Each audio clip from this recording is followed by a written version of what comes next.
Did travel restrictions increase nationalism? Have you ever wondered how travel restrictions can shape a nation's identity? Today, we will look at the connection between travel restrictions and nationalism, especially in the context of communist countries. Travel restrictions imposed by communist regimes, particularly during the Cold War, were often a tool for political control.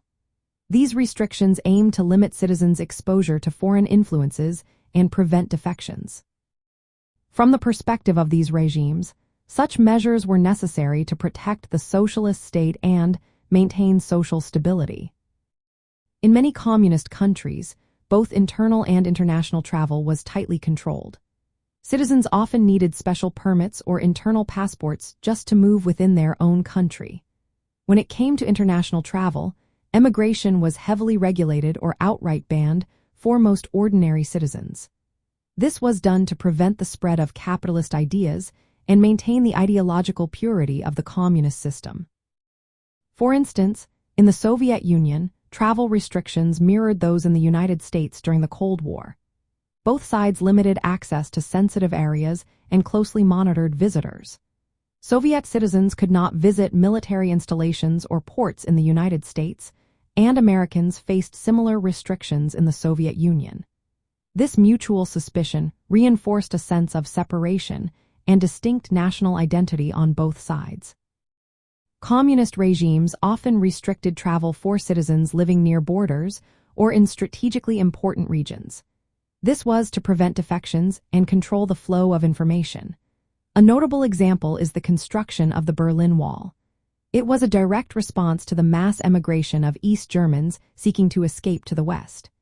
This movement was fueled by the desire for freedom of travel and political expression. The fall of communism in Eastern Europe was closely linked to the loosening of travel restrictions. When countries like Hungary opened their borders, it allowed East Germans and others to flee communist regimes. This, in turn, weakened the communist governments and contributed to their collapse. Travel restrictions under communism often reinforced a controlled form of nationalism. This form emphasized loyalty to the socialist state and suspicion of foreign influence. By limiting citizens' ability to travel, these governments sought to cultivate a collective identity centered on socialist ideals. However, these restrictions sometimes had the unintended effect of increasing nationalist sentiments. People became more aware of their distinct national culture and identity when contrasted with the outside world they could not access. In practical terms, travel restrictions served as a tool for communist governments to maintain political control and prevent dissent. They shaped citizens' perceptions of their own nation by isolating them from external cultural and political influences. The eventual relaxation or removal of these restrictions played a significant role in the political transformations of communist countries. This highlights the link between freedom of movement and national self-determination.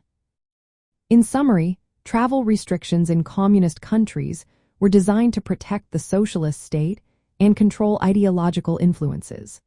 They shaped a form of nationalism aligned with communist principles while sometimes intensifying national identity.